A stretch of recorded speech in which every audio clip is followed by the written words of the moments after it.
അസ്സലാമു അലൈക്കും. നമ്മൾ ഇന്ന് ചർച്ച ചെയ്യുന്നത് 6ാം ക്ലാസ്സിലെ ഫിഖിലെ 1ാം പാഠമായ അസ്സലാത്ത് എന്ന പാഠത്തിലെ തദ്രീബാത്താണ്. 1. ഉത്തരം പറയാം. 1. നിസ്കാര സമയമായാൽ എന്ത് ചെയ്യണം? ഉത്തരം: സമയമായാൽ ഉടനെ നിസ്കരിക്കുകയോ സമയം കഴിയും മുമ്പ് ഞാൻ നിസ്കരിക്കുമെന്ന് കരുതുകയോ ചെയ്യണം. 2. നിസ്കാര സമയം കഴിയും മുമ്പ് ഹൈള് ഉണ്ടായാൽ നിസ്കരിക്കാത്തതിൻ്റെ മേൽ അവൾ കുറ്റക്കാരിയാകും. എപ്പോൾ? ഉത്തരം: ഖളാ വീട്ടാതിരുന്നാൽ. 3.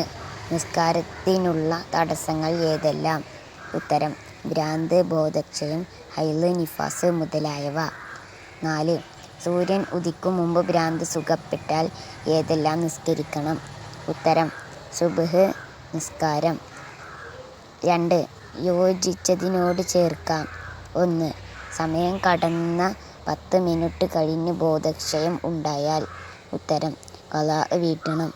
സമയം ആയി 1 മിനിറ്റ് കഴിഞ്ഞാൽ. ഉത്തരം: ഖളാ വീട്ടേണ്ടതില്ല. ഇത്രയാണ് 6ാം ക്ലാസ്സിലെ ഫിഖിലെ 1ാം പാഠത്തിലെ തദ്രീബാത്തായി വന്നിട്ടുള്ളത്. ഇഷ്ടപ്പെട്ട ലൈക്ക് ചെയ്യാനും ഷെയർ ചെയ്യാനും സബ്സ്ക്രൈബ് ചെയ്യാനും മറക്കല്ലേ.